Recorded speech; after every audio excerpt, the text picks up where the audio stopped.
기쁨으로 나아갑니다. 할렐루야.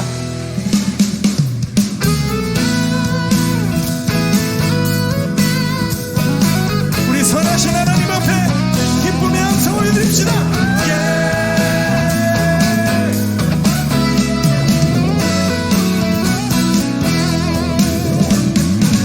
여호와를 너희 불러 기쁨으로 주께 나가리.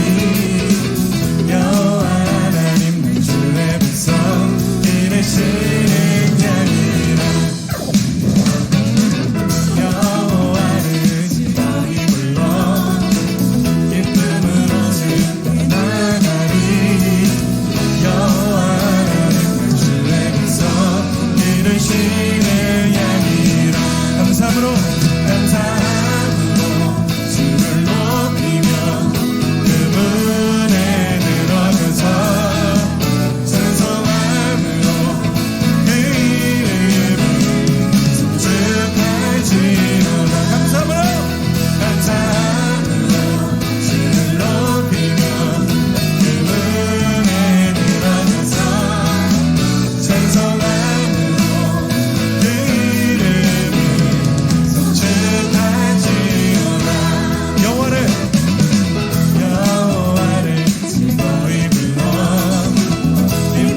뛰며 주를 보겠네. 하늘에 계신 주 예수를 영원히 섬기리.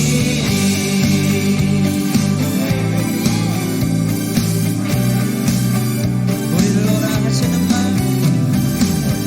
우리를 오라 하시는 말 기쁘게 듣고 순종하세. 구주를 믿기 지체 말고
날씨가 너무 좋습니다. 그렇지 않던가요? 차 타고 오시면서 이제 꽃들도 피고 이제 푸르는 계절이 더 많이 보이는 것 같습니다. 우리 하나님 앞에 우리 최선을 다해서 예배하며 나아갈 때 함께 기쁨으로 나아갔으면 좋겠습니다. 누가 그런 말 하더라도 우리 마음의 관심이 우리와 늘 항상 함께 하시는 주님과 함께 할 때 예배가 시작되고 기쁨이 시작된다고 하더라고요. 그래서 이 시간 찬양하실 때 우리와 함께 하시는 주님을 항상 기억하면서 우리의 관심을 온전히 주님께 쏟으면서 나아갈 수 있는 예배, 기쁨의 예배가 되기를 소망합니다. 이 시간 찬양하실 때 가사를 묵상하시면서 감사할 게 참 많은 우리의 삶을 돌아보시면서 하나님 높여드리면서 나아갔으면 좋겠습니다. 찬양합시다. 감사함으로 주를 높이며 그 문에 들어가서 찬송함으로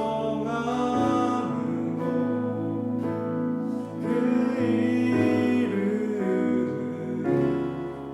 송축할지어다. 감사함으로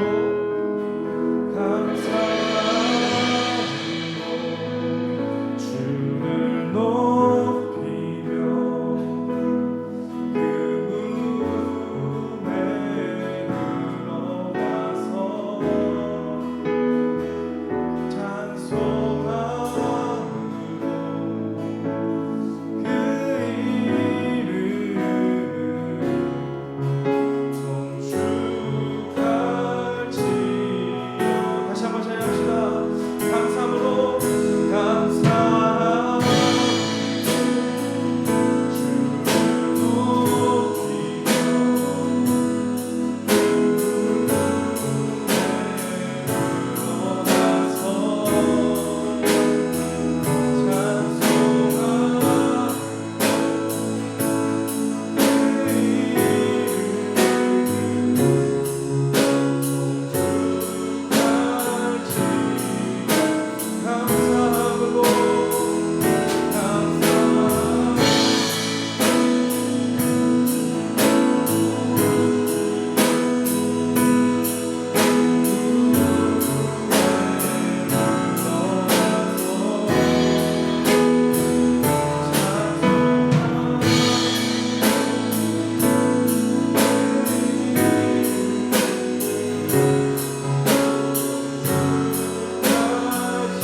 우리 시간 잠시 우리 너무 감사하신 하나님을 기억하면서 우리 마음을 다시 한번 예배 앞으로 점검하면서 나가는 시간을 가지길 소망합니다.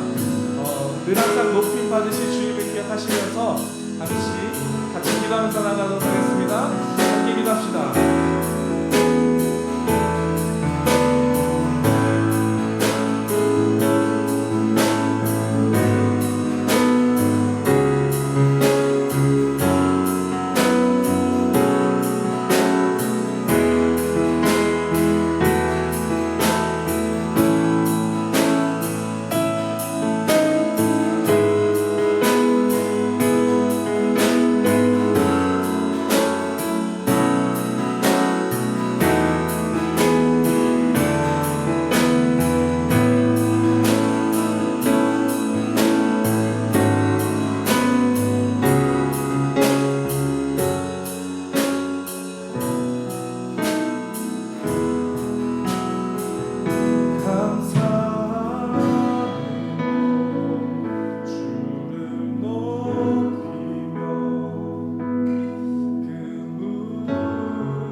찬송과 우리의 기도를 바치 주님께 함께 영광의 박수로 주님 높여드립시다.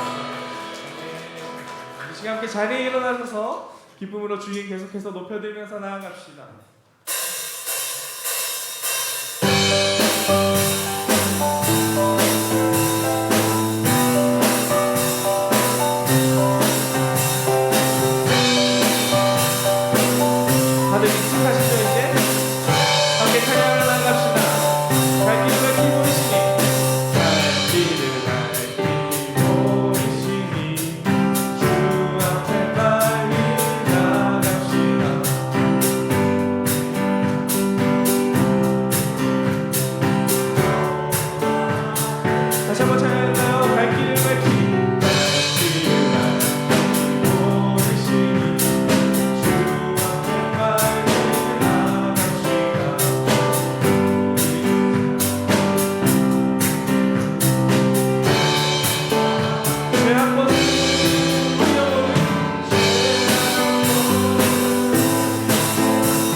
저희가 이 찬양을 매주 드리고 있잖아요. 하나님 이곳에 임하여 주시옵소서.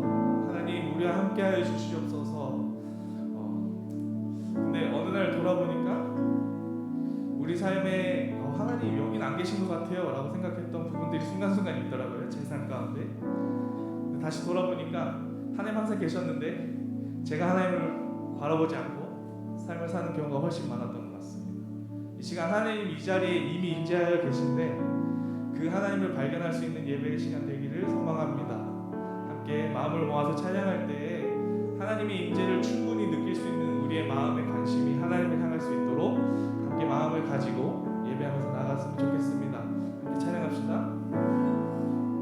하늘의 문을 여소서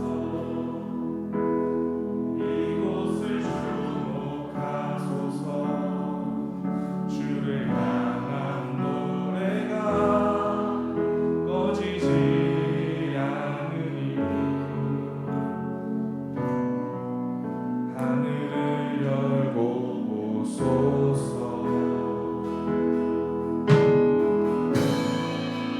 이곳에 임재하소서 주님을 기다립니다. 기도의 향기가 하늘에 닿으니 주여 임재하여 주소서.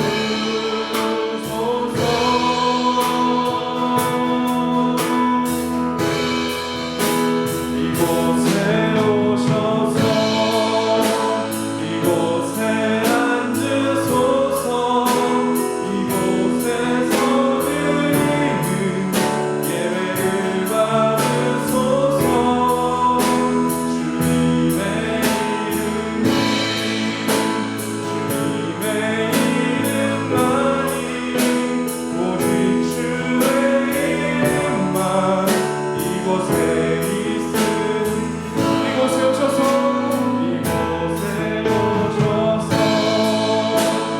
이곳에 앉으소서. 이곳에서 드리는 예배를 받으소서.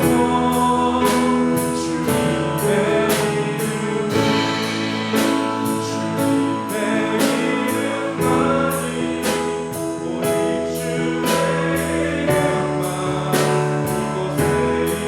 다시 한번 고백합시다. 이곳에 오셔서 이곳에 앉으소서.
다 같이 자리에 앉으셔서 우리를 통해서 예배를 받으시기 합당하신 하나님 앞에 예배 올려드리도록 하겠습니다. 다 같이 묵도하심으로 예배를 시작하겠습니다. 하나님은 영이시니 예배하는 자가 영과 진리로 예배할지니라. 아멘.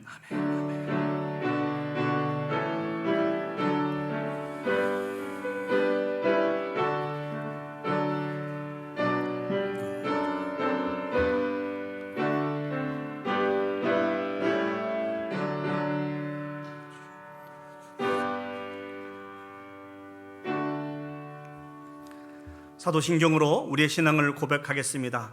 전능하사 천지를 만드신 하나님 아버지를 내가 믿사오며 그 외아들 우리 주 예수 그리스도를 믿사오니 이는 성령으로 잉태하사 동정녀 마리아에게 나시고 본디오 빌라도에게 고난을 받으사 십자가에 못 박혀 죽으시고 장사한 지 사흘 만에 죽은 자 가운데서 다시 살아나시며 하늘에 오르사 전능하신 하나님 우편에 앉아 계시다가 저리로서 산자와 죽은 자를 심판하러 오시리라.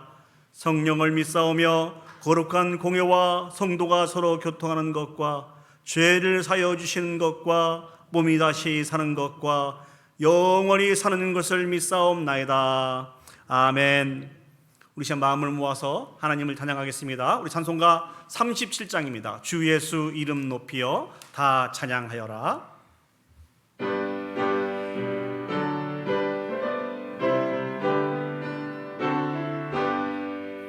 주 예수 이름 높이여 다 찬양하여라.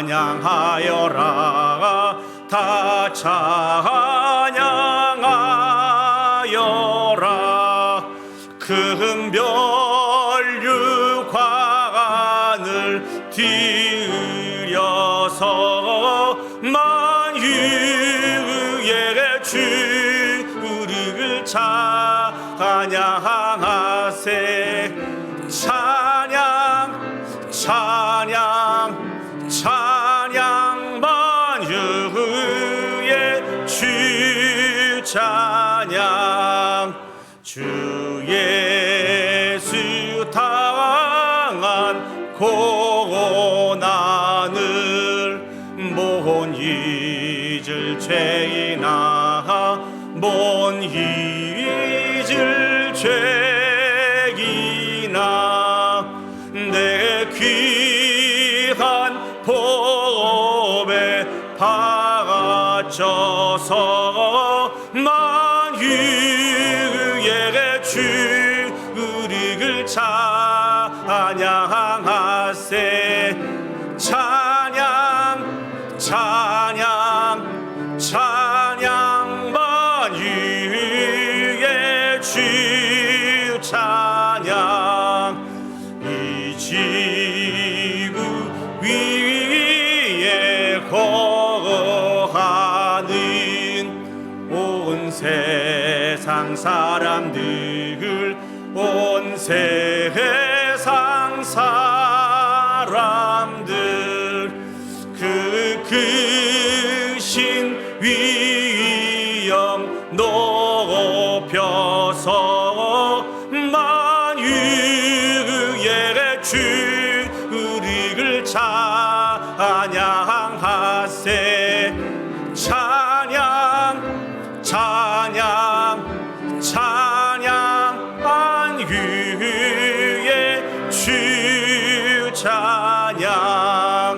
주 믿는 성도 다 함께 주 앞에 엎드려 주 앞에 엎드려 무궁한 노래 불러서 만유의 주를 찬양하세. 찬양 찬양 찬양 만유의 주 찬양.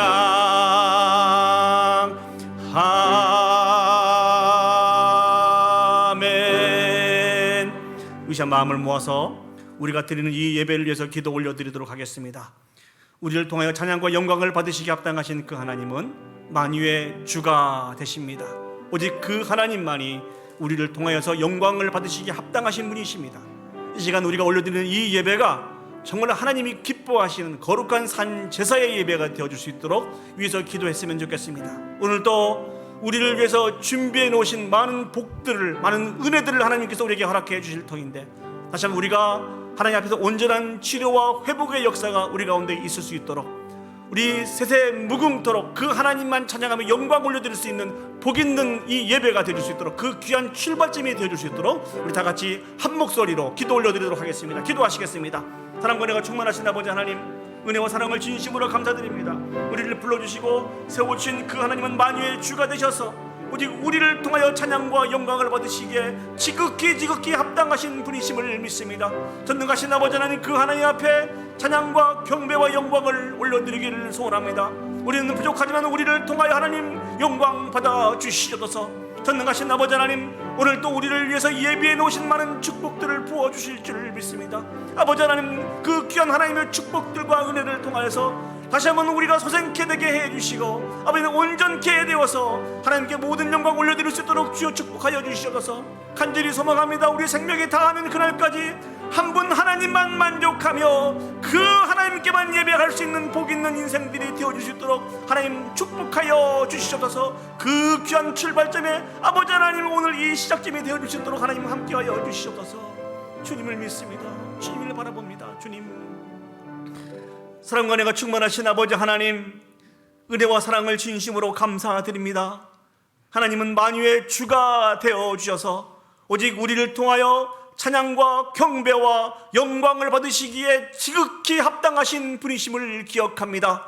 아버지 하나님, 오늘 또 우리를 은혜의 보좌 앞에 불러 모아주셨으니 영과 진리로 온 마음과 뜻과 정성을 다하여 하나님께만 영광 올려드릴 수 있는 복 있는 이 예배가 되어질 수 있도록 주여 축복하시고 인도하여 주시옵소서. 비록 우리는 부족하고 연약하고 악한 자들이지만 그럼에도 불러주고 세워주셨사오니 합당한 예배로 영광 올려드릴 수 있도록 하나님 축복하여 주시옵소서.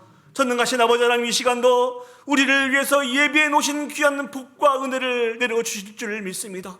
아버지는 그 귀한 복과 은혜를 통하여 다시 한번 우리가 온전케 되게 해주시고 아버지 하나님, 우리의 생명이 다하는 그날까지 한 분 하나님만 만족하며 그 하나님께만 영광 올려드릴 수 있는 복 있는 우리 모두가 되어줄 수 있도록 하나님 도와주시고 그 아버지는 그 일들의 귀한 출발점이 되어줄 수 있는 이 시간이 되어줄 수 있도록 하나님 함께하여 주시옵소서.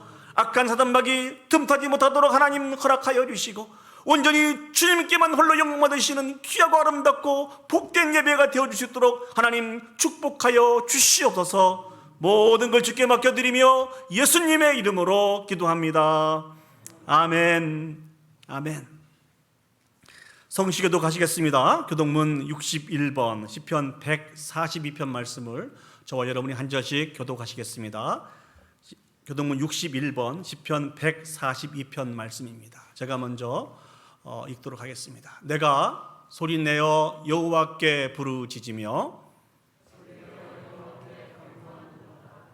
내가 내 원통합을 그의 앞에 도로하며 내 영이 내 속에서 상할 때에도 주께서 내 길을 아셨나이다.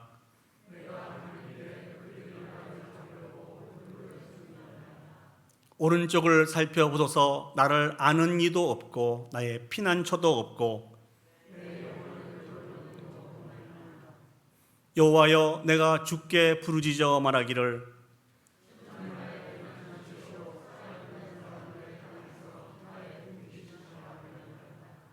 나의 부르짖음을 들으소서. 나는 심히 비천하니이다.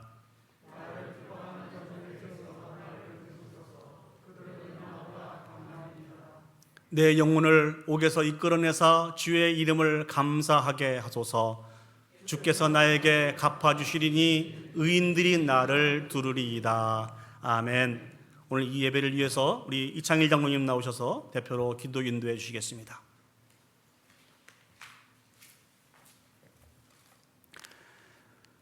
우리의 인생을 굽어 살펴주시는 하나님 아버지, 우리의 삶에 늘 간섭하시고 좋은 것으로 채워주시고 위로해 주시는 하나님, 녹음이 우거지는 싱그러운 계절에 주일 예배를 기쁘고 즐거운 마음으로 드리게 하시니 감사합니다. 부족하고 부족한 우리를 언제나 그 모습 그대로 받아주시고 용납해 주시니 감사합니다. 이 시간 우리가 드리는 찬양과 예배를 기쁘게 받아 주시옵소서. 주님은 늘 우리를 지켜주시고 잡아주셨는데 우리는 연약하여 세상 유혹에 쉽게 넘어집니다. 우리의 생각과 행동이 하나님의 뜻에 순종하기보다는 세상 것에 더 마음을 주고 살아왔음을 고백합니다. 용서하여 주시옵소서. 연약한 우리를 불쌍히 여기시고 보혈의 능력으로 채워주시어 우리의 자랑은 예수밖에는 자랑할 것이 없다고 고백하는 우리 모두가 되게 하옵소서. 하나님의 말씀이 살아 움직이는 실감나는 삶으로 영적으로 살아있는 교회 일이 기쁨이 되고 교회가 자랑거리가 되고 예수밖에는 자랑거리가 없다 감정이 쏟아지는 성도들 되게 하옵소서. 하나님 아버지, 우리 교회 중고등부, 유초등부, 영어권까지 필요한 사역자들 세워주셔서 다음 세대들이 말씀으로 잘 양육받고 그리스도의 군사들로 무장되게 하옵소서. 종이마을 한국학교 여름 캠프에 많은 학생들이 등록하고 참석할 수 있게 해 주시옵소서. 선생님들에게도 열정과 지혜를 부어주셔서 그들을 잘 양육해서 예수님을 만나는 축복된 시간들이 되게 해 주시옵소서. 하나님 아버지, 세상이 날로 변해가고 있습니다. 전쟁으로 전염병으로 인하여 모든 것이 공급이 차질을 빚어 물가가 폭등하고 세상이 어떻게 흘러갈지 알 수 없는 이때에 믿음 잃지 않고 주님께로 더 가까이 나아가는 우리 모두가 되게 하옵소서. 어제는 하나님의 성전을 아름답게 가꾸고 꾸미는 일에 많은 성도들 교회를 사랑하는 마음으로 함께해 주셔서 화합하고 협력해서 화합하는 하루가 되게 해주신 하나님 감사합니다. 하나님 아버지, 우리 성도님들 노환으로 질환으로 사고로 고생하시는 분들 하나님 보혈의 손으로 만져주시어 건강한 삶으로 하나님을 기쁘시게 하는 성도들의 삶으로 나아가게 해 주시옵소서. 오늘도 말씀 전하실 목사님, 성령님이 도우셔서 하나님의 임재를 경험하게 하옵시고 성령과 신령과 진정으로 예배드릴 때에 하나님을 인격적으로 만나 살아있는 예배가 되게 하옵소서. 오늘도 예배를 도우는 모든 지체들에게 풍성한 은혜로 부어 주시옵소서. 사랑 많으신 예수님의 이름으로 기도하옵나이다. 아멘.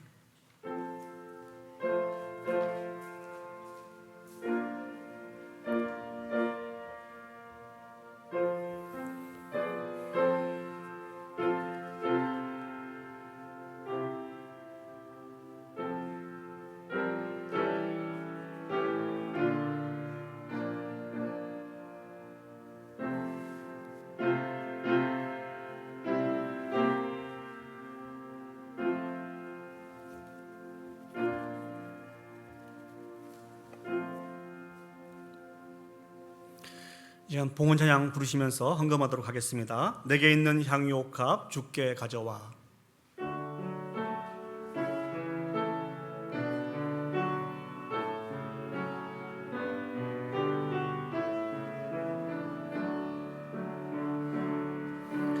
내게 있는 향유옥합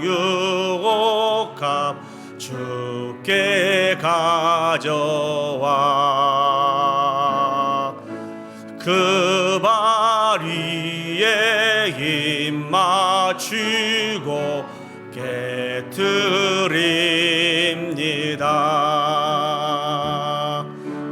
나를 위해 험한 산길 오르신 그 발, 걸음마다 크신 사랑 새겨 놓았네. 기도하시겠습니다. 사랑과 은혜가 충만하신 아버지 하나님, 은혜와 사랑을 감사드립니다. 우리를 사랑하시되 끝까지 사랑하여 주시고 감당할 수 없는 넘치는 은혜와 사랑을 때를 따라 베풀어 주셨음을 진심으로 감사드립니다. 이 모든 것이 하나님의 은혜이며 사랑입니다. 아버지 하나님, 이 시간 주님이 베푸신 은혜와 사랑을 기억하며 귀한 물질을 구별하여 아버지 앞에 올려드리기를 원합니다. 11조의 헌금으로, 감사의 예물로, 주정 헌금으로, 특별 헌금으로 아버지 앞에 올려드리기를 소원하오니 아버지 하나님, 부족하지만 드려진 물질을 받으시고 이를 통하여 영광 받아 주시옵소서. 아버지 하나님, 간절히 소망합니다. 하나님이 주신 물질로 말미암아 저희들이 시험 들지 않도록 하나님 도와주시고 늘 물질의 통로, 축복의 통로 역할을 감당해 나갈 수 있는 우리 모두가 되어줄 수 있도록 주여 축복하시고 인도하여 주시옵소서. 의인은 결단코 이 땅에서 아버지 하나님 참으로 참 실패하지 않고 좌절하지 않겠다고 말씀해 주신 말씀에 따라서 믿음으로 오늘 또 주 앞에 나왔사오니 우리 아버지의 마음의 소원을 들어주시고 아버지 하나님 응답해 주시기를 간절히 소원합니다. 아버지는 특별히 여러 가지 사정으로 인해서 이곳에 직접 모여서 예배드리지 못하고 가정에서 인터넷을 통하여 예배드리는 당신의 사랑하는 백성들도 기억하여 주시고 그들의 형편과 상황을 살펴주시고 채우시고 인도해 주심으로 말미암아 다 함께 하나님 앞에 예배 올려드리는데 조금도 부족함이 없도록 주여 축복하시고 인도하여 주시옵소서. 아버지는 들려오는 소식들이 좌절과 절망의 소식들이 들려옵니다. 아버지 하나님, 저 텍사스 지역에서 아버지는 원치 않은 사고를 통하여서 수없이 많은 어린 영혼들이 죽음을 당하는 것을 저희들이 바라보며 안타까워하고 있습니다. 전능하신 아버지 하나님, 참 사랑하는 유가족들에게 위로를 베풀어 주시고 다시는 이 땅에 그런 불미스러운 일들이, 비극적인 일들이 일어나지 않도록 하나님이 인도하여 주시옵소서.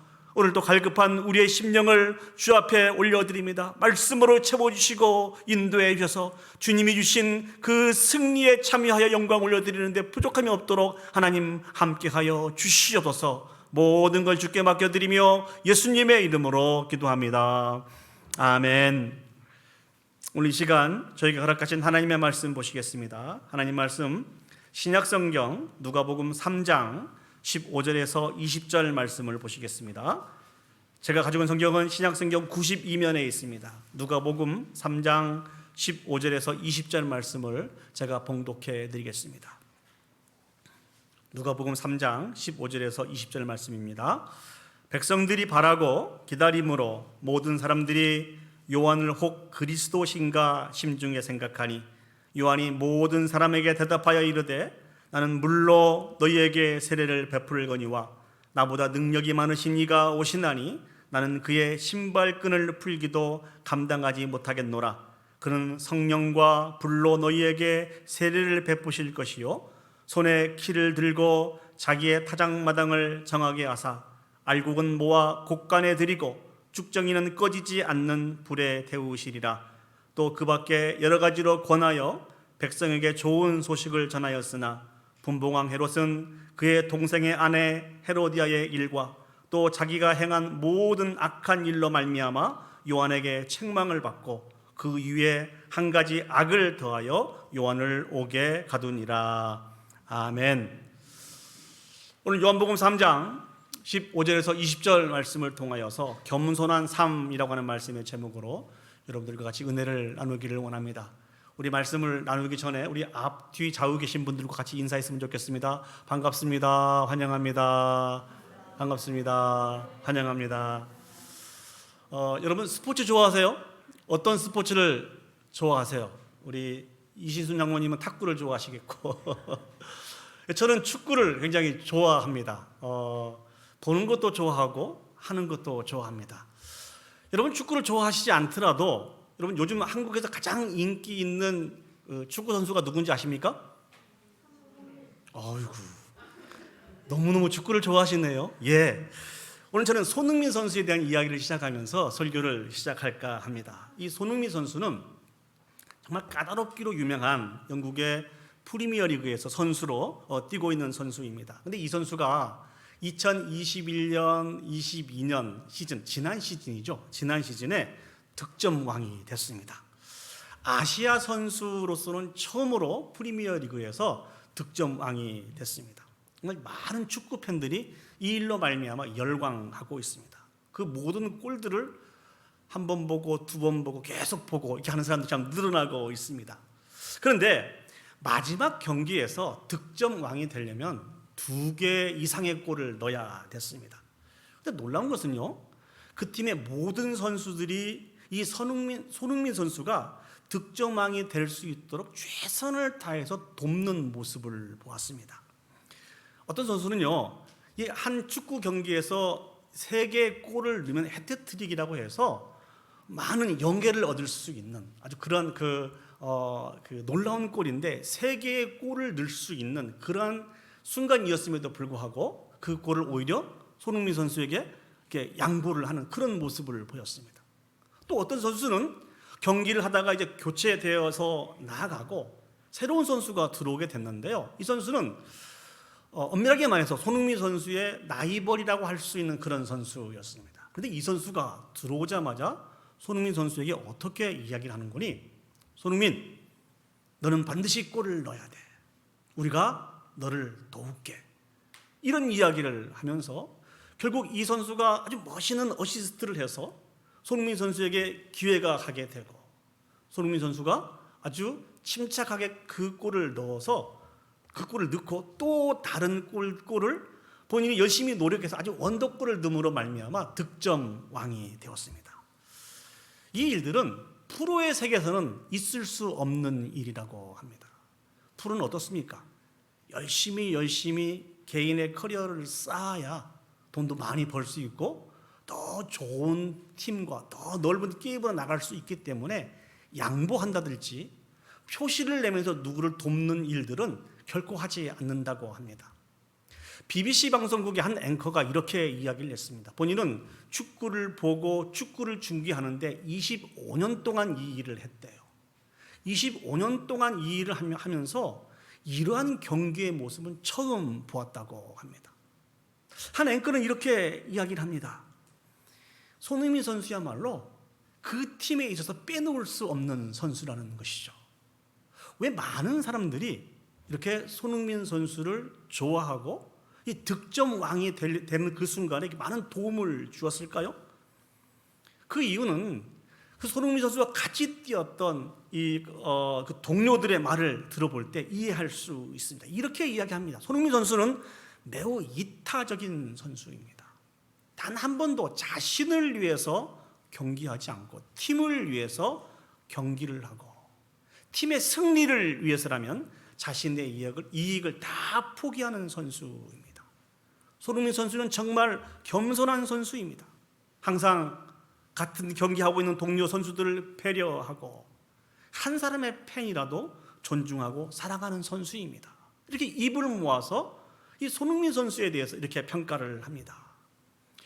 많은 사람들은 어떻게 손흥민 선수가 겸손할 수 없는 그런 상황임에도 불구하고 겸손한 사람이 되었을까? 이 이후에 아버지의 영향을 많이 받았다라고 그렇게 결론을 짓습니다. 아버지는 반복해서 3가지 이야기를 한다고 합니다. 첫 번째는 개인보다 팀이 먼저다.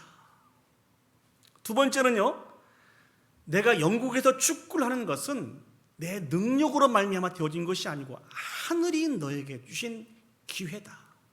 세 번째는 어떤 상황 속에서도 겸손해라. 이런 이야기를 아버지에게 어릴 때부터 쭉 듣고 성장하면서 아주 겸손한 사람이 된 것 같습니다. 어떤 앵커는 이런 이야기를 하더라고요. 이런 축구 선수와 같은 시대를 보내고 있다고 하는 이 사실들이 너무 감사하다. 참 멋진 선수인 것 같습니다. 이 말씀을 준비하면서 이런 이야기들을 우리 성도들도 들었으면 좋겠다라는 생각을 했습니다. 겸손한 삶을 잘 감당함으로 말미암아 우리 성도들과 같은 시대를 보내고 있는 것이 참 감사하다. 여러분, 이런 목표를 가지고 겸손한 삶들을 살아가시기를 소망합니다. 하실 수 있으시죠? 예, 할 수 있습니다. 우리는 해야 됩니다. 자, 예수님의 사역을 그게 5가지로 나눠볼 수 있는데요. 첫 번째는 인간의 몸을 입고 이 땅에 오신 예수 그리스도. 두 번째는 우리를 위해서 고난을 당하시고 십자가에 못 박혀 죽으신 예수 그리스도. 세 번째는 사망 권세를 깨뜨리시고 부활하신 예수 그리스도. 네 번째는 승천하신 예수 그리스도. 다섯 번째는 하나님의 때에 다시 이 땅에 오실 예수 그리스도. 여러 번 설교 시간을 통해서 반복하고 또 반복했던 말씀입니다. 저 5가지 중에 한 가지라도 저희들이 빠뜨리고 한 가지라도 믿지 않는다고 하면 저희들은 바른 믿음을 소유한 것이 아닌 것입니다. 그런데 이 예수님의 전체적인 모습을 2개의 단어로 표현할 수 있습니다. 그 첫 번째는 비하, 두 번째는 승귀라고 하는 단어로 표현할 수 있습니다. 비하는 어떤 말씀입니까? 철저하게 낮아지신 예수님의 모습을 가리켜서 비하라고 표현하고요. 저 승귀라고 하는 말은 낮아지신 예수 그리스도를 하나님께서 높여주십니다. 하나님으로 말미암아 높여지신 예수 그리스도의 모습을 가리켜서 승귀라고 표현을 합니다. 왜 하나님이 되신 예수님께서 피조물에게까지 낮아지시고 고난을 받으시고 십자가에 못 박혀 죽으시기까지 낮아지셨을까요? 그 이유는 단 하나입니다. 우리를 사랑하시기 때문에 그렇습니다. 저와 여러분들은 예수 그리스도께서 가르쳐 주시고 보여주신 겸손하신 그 사랑을 통하여서, 그분에 대한 분명한 믿음을 통하여서 하나님의 자녀가 되었습니다. 그렇기 때문에 우리는 이 예수 그리스도의 이 겸손하신 모습을 따라가야 합니다. 이런 주님을 닮아가야 합니다. 이것이 주님께서 우리에게 말씀해 주신 명령이고 우리가 감당해야 할 사명인 것입니다. 그렇기 때문에 우리 모든 그리스도인의 가장 대표적인 삶은 겸손입니다. 한번 따라서 해보겠습니다. 그리스도인의 가장 대표적인 삶은 겸손입니다. 겸손입니다. 예수 그리스도의 은혜와 사랑을 통하여 살아가는 그리스도인인 저와 여러분들의 가장 대표적인 삶은, 당연히 살아가야 되는 그 삶은 겸손입니다. 간절히 소망합니다.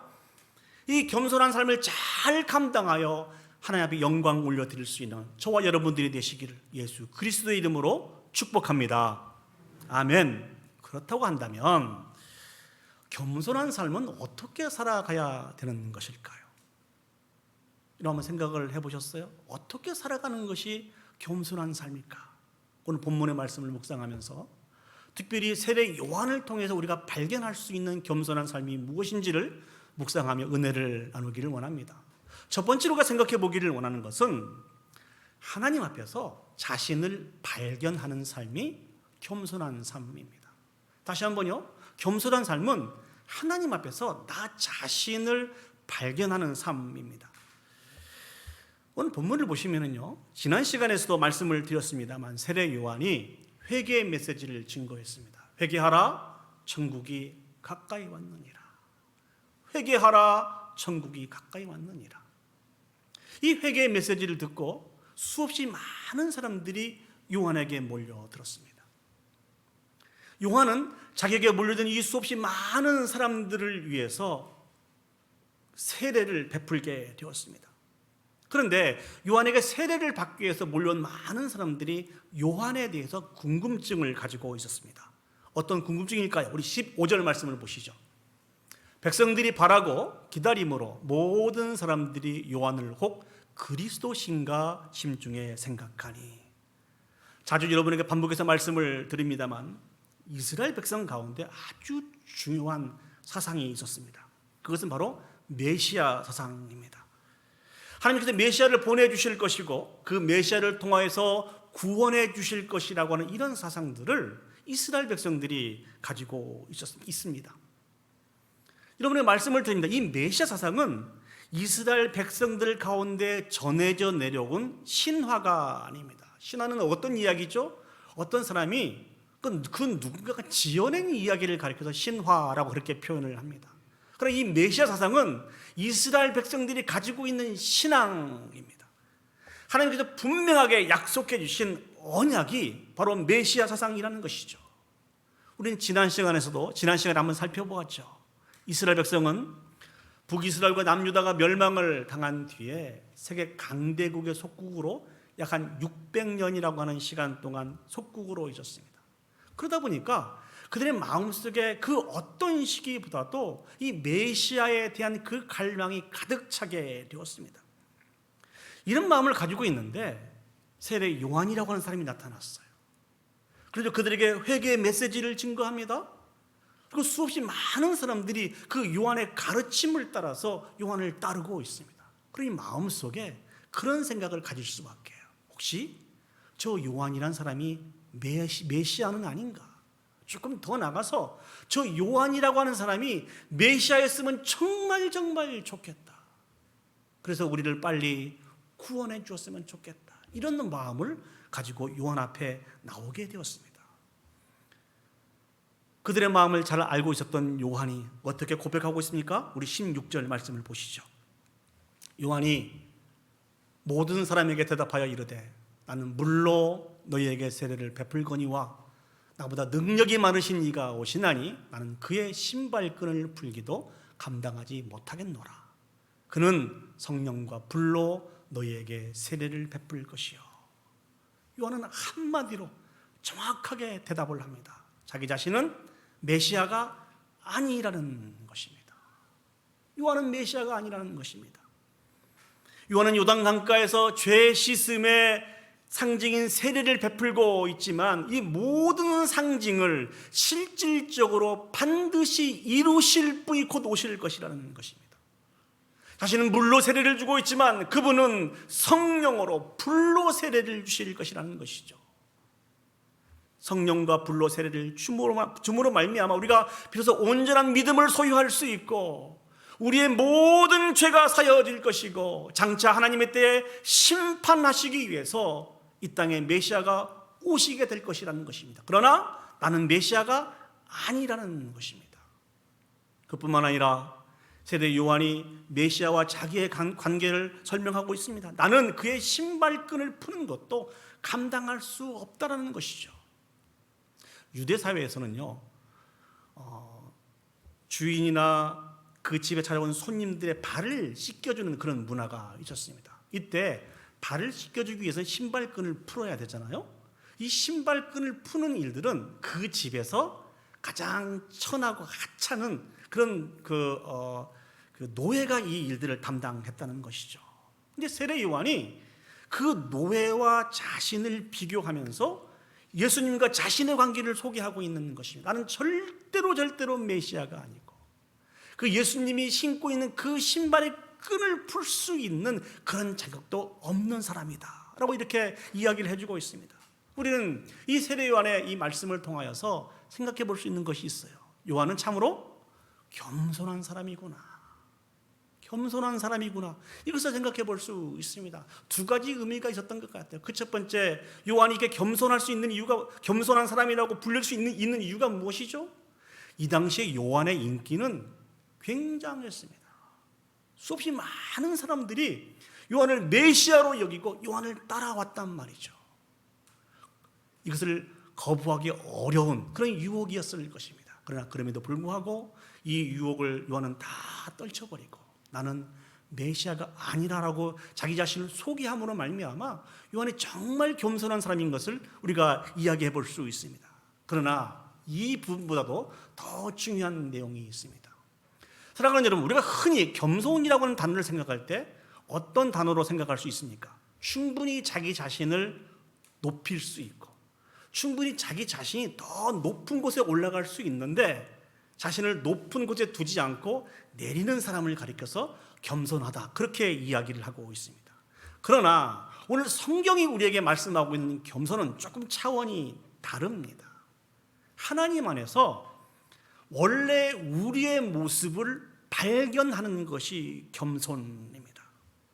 오늘 세례 요한은 자신은 예수님의 신발의 끈을 풀 수 없을 정도로, 다시 말하면 거룩하신 예수 그리스도 앞에 감히 나갈 수 없는 죄인이라고 하는 이 사실들을 고백하게 되었습니다. 이것이 팩트입니다. 요한은요, 자신을 겸손한 사람으로 보이기 위해서 이런 얘기를 한 것이 아니에요. 이것이 진실이에요. 감히 예수 그리스도 앞에 나갈 수 없는 죄인인 자가 바로 요한이라는 것입니다. 예수 그리스도 앞에 설 수 없는 자가 바로 자기라는 것입니다. 성경에서 우리의 모습도 이렇게 소개하고 있습니다. 죄로 말미암아 전적으로 부패하고 타락한 사람들, 부패하고 타락하되 전적으로 부패하고 타락하여서 감히 예수 그리스도 앞에 설 수 없고 하나님의 진노 중에 멸망받아 마땅한 자가 우리의 정체성이라는 것입니다. 우리의 본 모습이라는 것입니다. 사랑하는 여러분, 사실은 이 사실을 깨달아 아는 것도 우리의 힘과 능력으로는 절대로 안 됩니다. 하나님의 은혜를 베풀어 주셔야, 하나님의 은혜를 덧입는 사람만이 자기 자신이 하나님 앞에서 전적으로 진노의 자녀인 것을 기억할 수 있다는 것입니다. 깨달아갈 수 있다는 것입니다. 그래서 우리 마음속에 이러한 우리 자신을 발견하게 될 때 너무 힘들어하지 마세요. 은혜 받은 자의 당연한 모습인 것입니다. 이런 모습을 발견한 사람만이 예수님에 대한 바른 고백을 할 수 있습니다. 내가 예수님이 필요한 자이구나. 내가 예수 그리스도 없이는 살아갈 수 없는 자이구나. 오늘 우리 장로님이 그렇게 기도하시지 않았습니까? 저는 간절히 소망합니다. 우리 모두가 이런 우리의 본 모습을 발견하여서 저는 예수님이 필요한 자입니다, 예수님 없이는 살아갈 수 없는 죄인입니다라고 고백할 수 있는 저와 여러분들이 되었으면 좋겠습니다. 우리의 본 모습을 발견한 사람만이 비로소 예수 그리스도를 발견할 수 있고 예수 그리스도에 대한 바른 믿음을 고백할 수 있기 때문에 그렇습니다. 오늘 요한이 자기 자신을 발견하고 예수님이 누구이신지에 대해서 고백을 하는 부분이 16절 하반절과 17절 말씀에 기록이 되어 있습니다. 제가 읽어보겠습니다. 그는 성령과 불로 너에게 세례를 베푸실 것이요 손에 키를 들고 자기의 타작마당을 정하게 하사 알곡은 모아 곡간에 들이고 쭉정이는 꺼지지 않는 불에 태우시리라. 반복해서 말씀드리면 성경의 모든 상징적인 부분의 실체와 본질이 바로 예수님이라는 것입니다. 존 파이퍼 목사님이 이런 말씀을 하셨습니다. 한번 보실까요? 상대주의가 종종 겸손으로 여겨지곤 하지만 그것도 교만을 덮는 망토일 뿐이다. 왜냐하면 객관적인 진리가 없다면 스스로 얼마든지 하나님이 될 수 있기 때문이다. 저 객관적인 진리는 무엇일까요? 지금도 살아서 역사하신 하나님이십니다. 오늘 성경에서 말씀하고 있는 이 겸손은 하나님과 나와의 바른 관계를 형성하는 것이 겸손이라는 것입니다. 하나님이 누구이신지, 자신은 하나님 앞에 어떤 존재인지를 깨달아 아는 것이 바른 겸손이라는 것입니다. 저희들은요, 우리에게 주어진 삶을 살아갈 때 하나님의 능력을 너무나 상대화시킬 때가 많이 있습니다. 그래서 이 스스로 하나님보다는 자기 자신이 존귀한 자이고 절대적인 능력을 가진 자인 것으로 그렇게 착각하며 살아갈 때가 너무 많이 있다는 것이죠. 특별히 죄가 우리를 이렇게 속이고 유혹을 합니다. 세상에서 우리가 우리 중심이라는 것이죠. 이 세상이 우리 중심으로 된다고 하는 이러한 잘못된 이런 어떤 가치관을 우리에게 심어줌으로 말미암아 하나님에서 떠나게 한다는 것입니다. 그러나 사랑하는 여러분, 명심하셨으면 좋겠습니다. 하나님은 절대적인 능력을 가지신 분이십니다. 우리는 그 하나님 앞에 하나님의 진노 가운데 멸망받아 마땅한 자가 저와 여러분들인 것을 늘 기억하셨으면 좋겠습니다. 우리가 만나는 환경으로 인해서 하나님의 능력을 상대화하지 않고 매 순간순간 절대적인 능력을 가지신 분이 하나님이신 것을 꼭 기억하며 사셨으면 좋겠습니다. 구약에 사울이라고 하는 사람이 있습니다. 사울은 이스라엘의 첫 번째 왕이죠. 이 사울이 전쟁터에 나가기 전에 하나님 앞에 늘 기도하며 하나님의 응답을 듣고 나가게 되었습니다. 사실 사울뿐만 아니라 이스라엘의 모든 사람들이 그렇습니다. 왜냐하면 모든 전쟁은 하나님께 속해 있기 때문에 그렇습니다. 이 사울이 이제 전쟁터에 나가기 전에 하나님의 사람인 선지자 사무엘을 기다리고 있었어요. 근데 아무리 기다려도 사무엘이 오지 않는 것입니다. 이스라엘 백성들은 혼란스럽기 시작했습니다. 적들은 여전히 그들의 군기가 이렇게 더 높아 있고 이스라엘 백성들은 두려워서 도망가는 사람들도 생기게 되었습니다. 그런데 기다리고 있는 사무엘은 오지 않았어요. 이때 사울이 내놓는 비책이 무엇입니까? 사울이 대신 제사를 드리는 것입니다. 제사가 다 마치자마자 사무엘이 등장을 해요. 아마 내심 사울은 이런 생각을 했을 것입니다. 사무엘이 개인적인 사정이 있어서 좀 늦게 왔는데 대신 사울이 제사를 드렸기 때문에 칭찬받았을지도 몰라요. 그렇죠? 참 잘했습니다. 제가 일이 있어서 좀 늦게 왔는데 대신 제사를 드려주시다니 정말 감사합니다. 참 다행입니다. 그런데 웬걸요? 사무엘이 사울에게 주신 말씀 어떤 말씀입니까? 왕이 망령되이 행했다는 것입니다. 이건 불신앙이라는 것입니다. 이것은 죄악이라는 것입니다. 왜 그렇습니까? 당시 하나님 앞에 드린 제사는 하나님이 정하신 제사장을 통하여서 선지자를 통하여서 하나님의 방법으로 드려지기 때문에 그렇습니다. 이 책망을 들은 사울이 어떻게 얘기합니까? 이건 내 잘못 아닙니다. 당신이 늦게 왔지 않습니까? 적들 한번 보십시오. 얼마나 그들의 사기가 충천해 있습니까? 그들로 말미암아 이스라엘 백성들은 마음이 쪼개어지고 나뉘어지고 다 도망가려고 하는데, 그럼 어떻게 합니까? 이게 제 잘못입니까? 당신 잘못이죠. 하나님 잘못입니다. 여러분은 어떻게 생각하십니까? 사무엘 잘못입니까? 하나님 잘못입니까? 그 본문을 자세히 보시면 제사가 마치자마자 사무엘이 도착했다고 기록이 되어 있습니다. 사무엘은 정한 날짜에 온 것이 틀림이 없습니다. 단지 사울이 생각한 그 시간에 오지 않았을 뿐이죠. 문제는 사무엘에게 있는 것이 아니고 하나님께 있는 것이 아니고 사울에게 있습니다. 전적인 하나님의 능력을 신뢰하지 못하고 주변 환경에 따라서 하나님의 능력을 상대화하고 있는 불신앙을 가지고 있는 사울의 모습이라는 것입니다. 우리는 어떤 환경을 만난다 할지라도 절대적인 능력을 가지고 계신 하나님에 대한 믿음으로 살아갈 수 있는 저와 여러분들이 되었으면 좋겠습니다. 절대로 하나님의 능력을 상대화시키지 않고 그 속에서 못난 우리의 의를 추구하며 살아가지 않는 저와 여러분들이 되었으면 좋겠습니다. 오늘날에도 우리가 여전히 연약하고 악함에도 불구하고 하나님은 요한도 사용하시고 오늘 사울도 사용하시고 또 우리를 사용하시는 분이 하나님이십니다. 하나님께 붙잡힌 바 되어 하나님의 영광을 위해서 사용되는 것이 얼마나 큰 가문의 영광입니까? 그렇죠?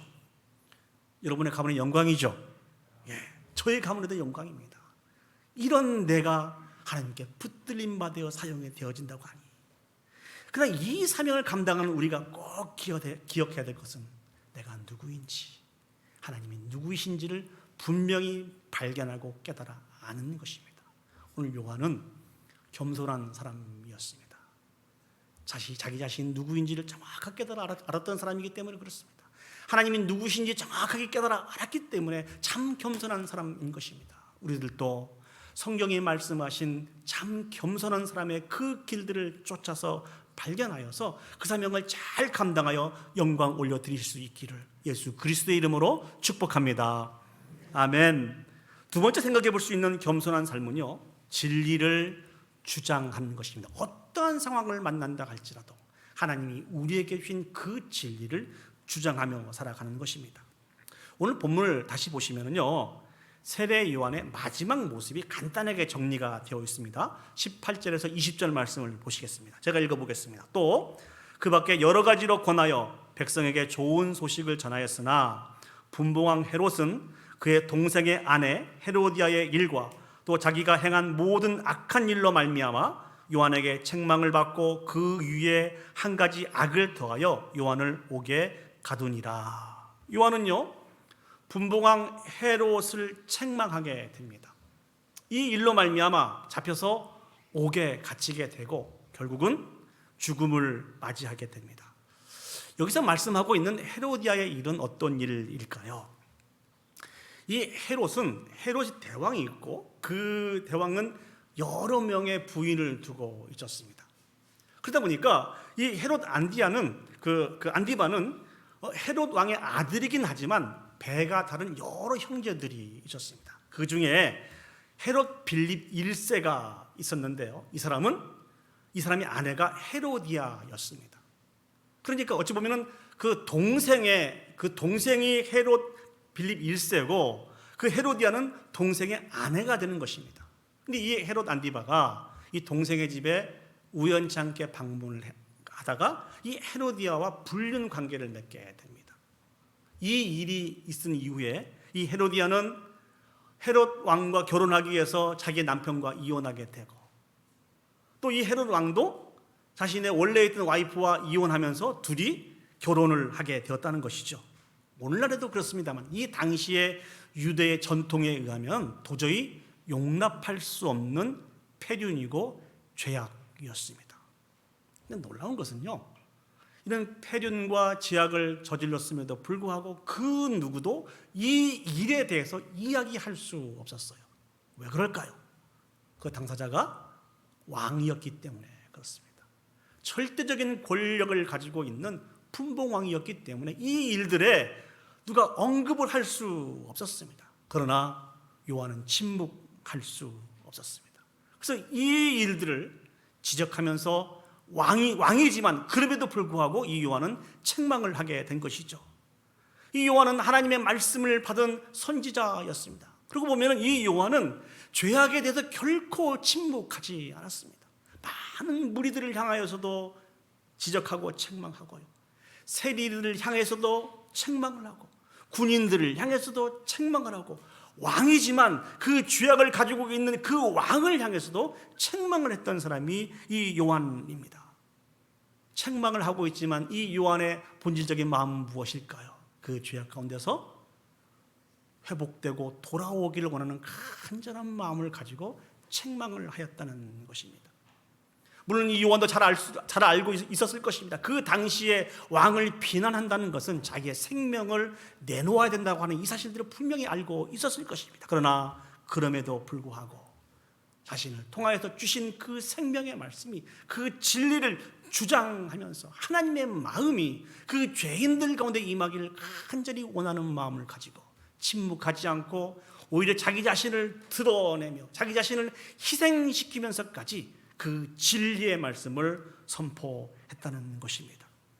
사랑하는 여러분, 교회는 세 가지 특징이 있습니다. 그 첫 번째가 무엇인지 아십니까? 교회는요, 하나님의 그 말씀에 참된 전파가 있어야 됩니다. 두 번째는 성례의 정당한 집행이 있어야 됩니다. 마지막에는 권징의 신실한 시행이 있어야 됩니다. 권징이 무엇일까요? 잘못한 것을 잘못했다라고 이야기하는 것입니다. 그리고 저 권징의 목적이 있습니다. 저 권징으로 말미암아 정죄하고 비난하고 공동체에서 쫓아내기 위해서 권징을 허락해 주신 것이 아닙니다. 그 지체들이 죄에서 돌이켜 온전히 세워져서 우리와 한 마음과 한 뜻이 되어서 같이 하나님을 찬양하며 영광 올려드리기 위해서 주어진 것이 권징이라는 것이죠. 그렇기 때문에 권징하는 위치에 있는 교회가 반드시 소유해야 되는 마음이 있습니다. 무엇입니까? 하나님의 자비와 긍휼의 마음입니다.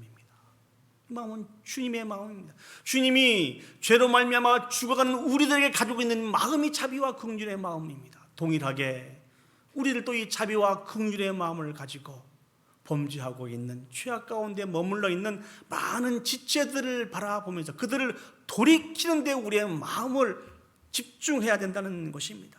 사랑하는 여러분, 이 마음을 잊어버리고 형제의 죄와 허물들을 들추어내는 것에만 집중한다는 것은 용서하십시오, 이것은 악한 모습입니다. 다시 한번요, 자비와 긍휼의 마음이 없이 형제의 죄악들을 들추어내고 비난하고 정죄하는 것은 이것은 악한 모습이라는 것입니다. 존 파이퍼 목사님이 겸손의 5가지 모습이라고 하는 그 글에 이렇게 설명을 했습니다. 겸손은 진리를 주장합니다. 하지만 논쟁에서 좌지우지하거나 논쟁에서 이김으로써 자아를 자랑하려고 하는 것이 아닙니다. 오히려 예수님에 대한 섬김과 상대방에 대한 사랑으로 진리를 주장하는 것입니다 라고 우리에게 가르쳐주고 있습니다. 우리가 주목해야 될 것은 하나님 주신 말씀을, 그 진리를 주장할 때 예수님에 대한 섬김과 상대방에 대한 사랑으로 하라는 것입니다. 그 이유가 무엇일까요? 우리의 저주를 받아서 우리의 공동체 가운데서 끊어지는 것이 목표가 아니고 사랑으로 치료되고 회복되는 것이 하나님의 목표이기 때문에 그렇습니다. 오늘 본문에는 기록이 되어 있지 않습니다만 세례 요한이 그러한 간절한 마음을 가지고 헤롯 왕의 죄악들을 책망하였을 것입니다. 세리를 책망하고 군인들을 책망한 것처럼 말입니다. 이 마음이 바로 겸손한 마음이라는 것이죠. 어떤 교회에 있었던 안 좋은 이야기를 예로 들면서 여러분에게 말씀을 드리면서 설교를 마무리할까 합니다. 어떤 교회가 있었는데 그 교회는 많은 문제가 있습니다. 눈에 보이는 교회 중에 문제가 없는 교회가 어디 있습니까? 여러분, 우리끼리니까 솔직하게 말씀을 한번 해보세요. 우리 교회가 문제가 있겠습니까? 없겠습니까? 너무 교회를 사랑하셔서 차마 말씀을 못하시죠. 예, 눈에 보이는 유형 교회는 다 문제가 있습니다. 우리 교회도요, 많은 문제가 있습니다. 그럼요. 그런데 그 어떤 교회 몇몇 무리들이 자신들이 가지고 있는 어떤 규칙을 가지고 그 교회에 점이 되고 흠이 되고 허물되는 것들을 이렇게 들추어내기 시작했습니다. 그리고 정죄하기 시작했어요.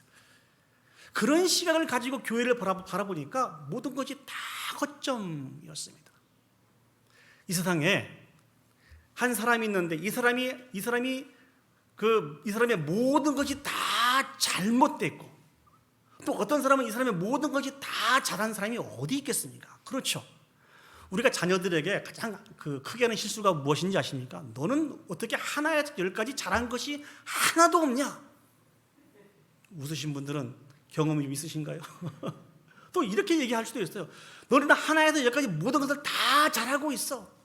남편에게도 아내에게도 우리가 이렇게 다가갈 때가 너무 많이 있다는 것이죠. 그러나 이 자체가 잘못된 말입니다. 모든 것이 다 잘못하고 있지 않고 모든 것을 다 잘하고 있지 않습니다. 그럼에도 불구하고 우리가 가지고 있는 그 규칙을 가지고 자비와 긍휼과 사랑 없이 우리의 자녀들을, 우리의 지체들을, 우리의 교회들을, 우리의 공동체를 재고 있으니까 다 흠과 점만 보이는 것입니다. 이분들이 그런 역할들을 했어요. 결국 그 교회가 하나가 되어지지 못하고 나누어지게 되었습니다. 나누어지면서도 자신의 의견에 동의한 사람들은 의인들이고 자신들의 의견에 따라오지 못한 사람들은 다 죄인 취급을 했습니다. 정말 중요한 것은 분리되어 나간 사람들보다도 남아있는 사람들이 더 많았다는 것입니다.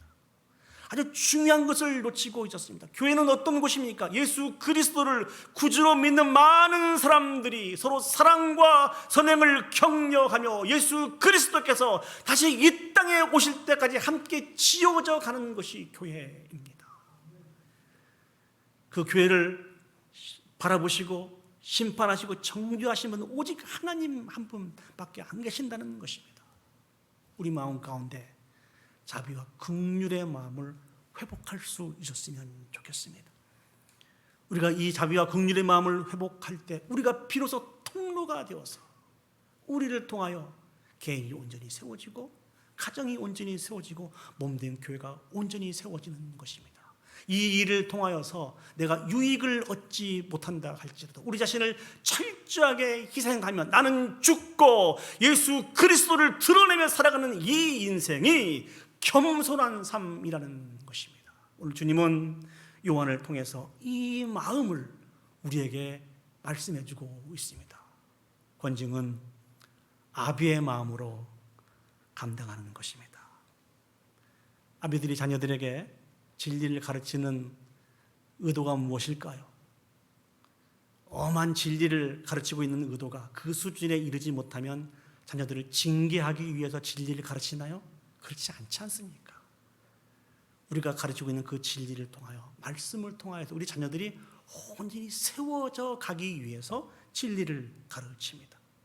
그리고 모이기를 패하는 악한 자들의 습관을 쫓아 하지 않고 우리 가정이 공동체가 교회가 온전히 잘 세워져서 더욱더 모이기에 힘쓰게 하기 위해서 진리를 가르치는 것입니다. 이 진리를 잘못된 데 사용하지 않는 저와 여러분들이 되었으면 좋겠습니다. 말씀을 정리하도록 하겠습니다.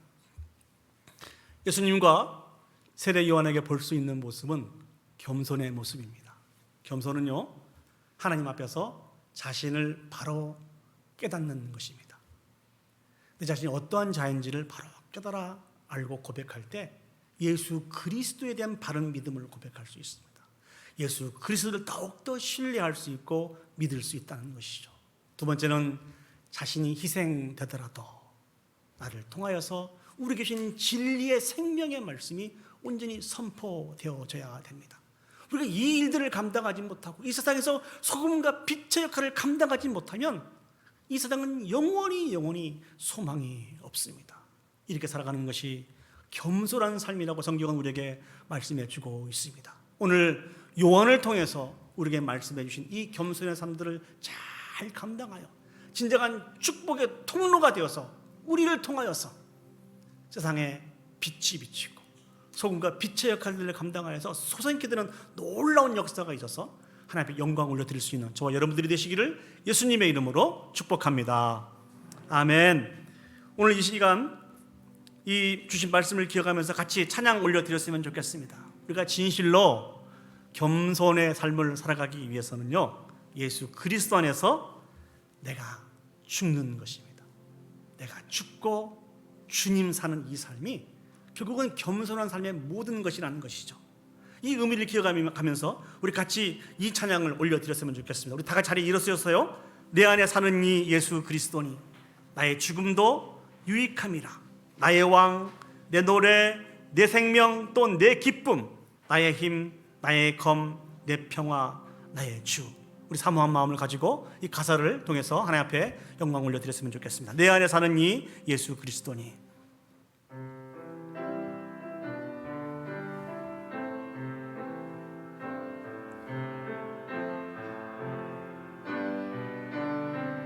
내 안에 사는 이 예수, 내 안에 사는 이 예수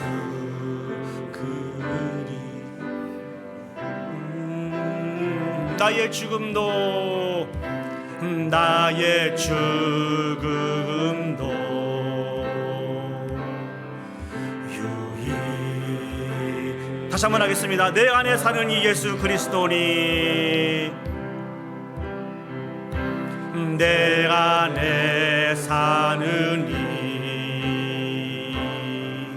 예수 그리스도니 나의 죽음도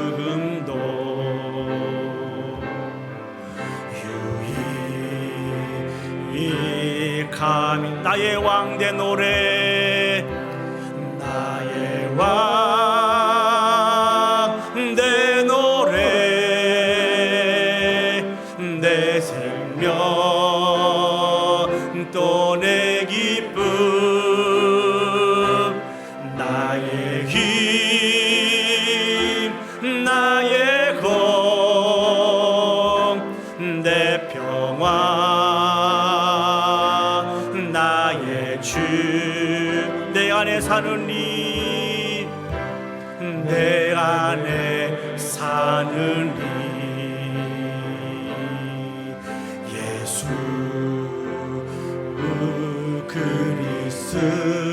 그리스도니 나의 죽음도 나의 죽음도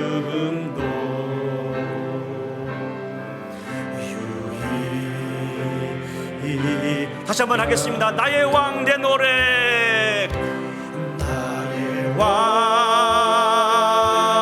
내 노래, 내 생명 또 내 기쁨, 나의 힘, 나의 검, 내 평화, 나의 주. 내 안에 사는 이 예수 그리스도니 내 안에 사는 이 예수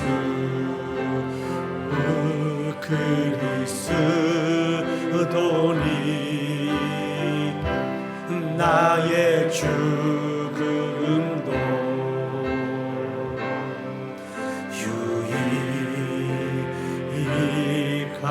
유익함이라. 이제 마음을 모아서 오늘 주신 말씀을 기억하고 우리가 올려드린 이 찬양을 기억하면서 하나님 앞에 합심해서 기도 올려드리도록 하겠습니다. 오늘 하나님은 우리에게 주신 말씀을 통해서 겸손한 삶을 살기를 원하십니다.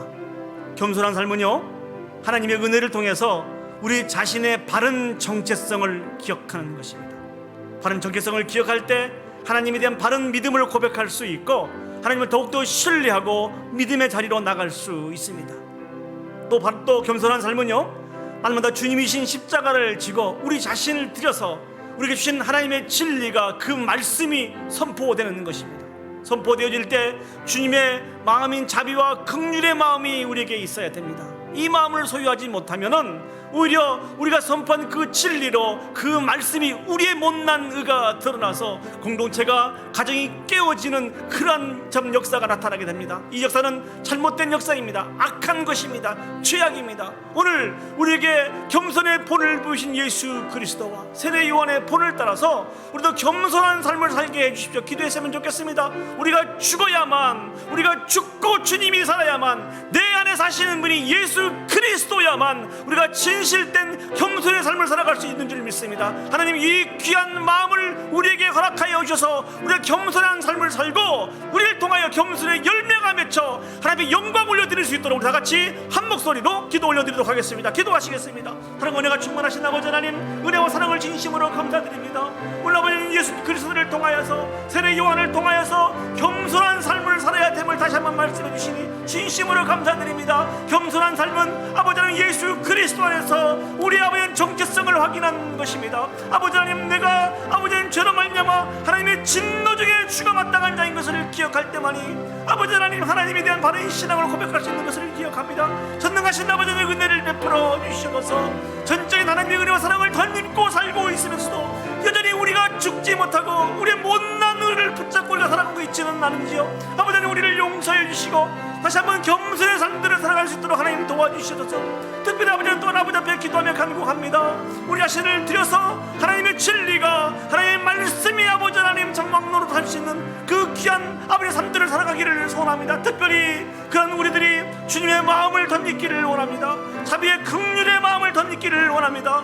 아버지, 우리가 통로가 되어서 죽어가는 상처받은 힘들고 어려운 영혼들이 주님의 위로를 맛보게 해주시고 다시 한번 치료되며 회복되는데 귀하고 아름답게 통로로 사용되어 있는 우리 모두가 되어 있도록 주여 축복하시고 인도하여 주시옵소서. 간절히 소망합니다. 주님이 기뻐하시는 겸손의 삶을 살아서 모든 영광을 아버지 앞에 올려드릴 수 있는 우리 온 성도들이 되어줄 수 있도록 주여 축복하여 주시옵소서.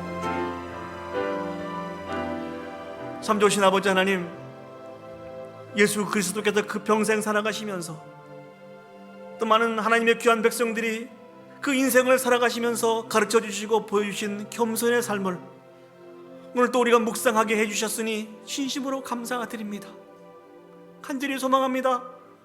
여전히 죽지 못하고 우리 안에 예수 그리스도가 살지 못하고 우리가 주인이 되어서 살고 있음으로 말미암아 하나님이 그렇게 우리에게 원하시는 겸손의 삶들을 우리가 살아가지 못하고 그 열매가 우리에게 미쳐지지 못한 것을 저희들이 기억합니다. 용서하여 주시옵소서. 아버지 하나님은 다시 한번 우리가 예수 그리스도 앞에 죽은 자인 것을 기억하고 예수 그리스도에 대한 바른 믿음의 고백을 올려드리며 주님을 신뢰하며 살아갈 수 있는 우리 온 성도들이 되어줄 수 있도록 주여 축복하여 주시옵소서. 우리가 어떤 상황을 만난다 할지라도 우리에게 주신 그 말씀, 그 진리를 주장하며 살기를 소원합니다. 아버지 하나님, 축복의 통로로 우리가 살기를 소원합니다. 이 삶들을 감당할 때 자비와 긍휼의 마음이 있어야 됨을 다시 한번 저희들이 배웠습니다. 주님이 주신 이 마음은 저희들이 잊어버리고 형제의 죄악을 들춰내기만, 지적하기만, 비난하기만 아버지 우리의 발이 빨랐음을 고백합니다. 용서하여 주시옵소서. 다시 한번 겸손한 삶들을 살아감으로 말미암아 우리가 축복의 통로가 되어서 세상에 상처받고 힘들고 죄악으로 말미암아 어려운 인생들을 살아가는 영혼들이 소생케 되게 해주시고 주님께 돌아오는데 귀하고 아름답게 사용되어 주시도록 축복하여 주시옵소서. 우리가 겸손한 삶을 살아갈 때 우리 가정에 소망이 있는 줄 믿습니다. 우리가 겸손한 삶을 살아갈 때 우리 교회와 공동체와 이 나라와 민족의 소망이 있는 줄 믿사오니 전능하신 아버지 하나님, 우리에게 명령하신 이 겸손의 삶들을 잘 감당하여 아버지 앞에 영광 올려드릴 수 있는 우리 모두가 되어줄 수 있도록 하나님 축복하여 주시옵소서. 이제는 우리 구주 예수 그리스도의 은혜와 하나님 아버지의 무한하신 사랑과 성령 하나님의 감화 감동 역사 인도하신 은혜가 하나님의 은혜로 말미암아 우리의 바른 정체성을 발견하고 날마다 하나님에 대한 신앙의 고백을 하게 하시고 우리 자신을 들여서 하나님의 진리가 이 땅에 선포되어져서 온전한 치료와 회복의 역사가 나타나는데 진정한 겸손의 삶을 살아서 하나님 앞에 영광 올려드리기를 소원하고 결단하는 오늘 예배 참석한 온 성도들 머리 위에와 그들의 가정과 직장과 산업과 특별히 자녀와 온 교회 위에 이제로부터 영원히 함께 하시기를 간절히 축원하옵나이다. 아멘. 아멘.